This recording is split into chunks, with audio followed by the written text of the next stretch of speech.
咁好多人話咧，行去隻馬度嗰時候咧，我哋點樣去同隻馬首先打招呼？第一件事唔好遞高隻手，因為馬會驚嘅嚇，係咪得？佢哋唔使熟嘅。但係首先你行埋佢先，然後慢慢行到埋去，你見到隻馬咧都嘗試同你親近嘅，咁呢咧佢唔係咬你啊，佢真睇你冇嘢食嘅。如果咬就真係飛禽大咬啦。咁佢首先佢會揩下你、聞下你先嘅。咁所以我哋行到埋去嘅時候，個身行咗埋去，睇下佢有冇殺傷力先。咁然後咧，我哋埋去就慢慢下邊第一隻手去摸下佢。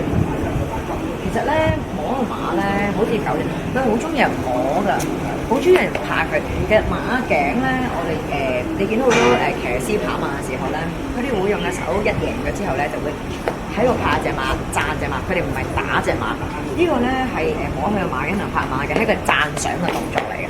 係同馬打招呼咧，你見到呢一個咁嘅力度去拍佢、讚佢咧，佢係唔會覺得你係傷害佢，因為話誒 good boy 同佢打個招呼，佢好中意。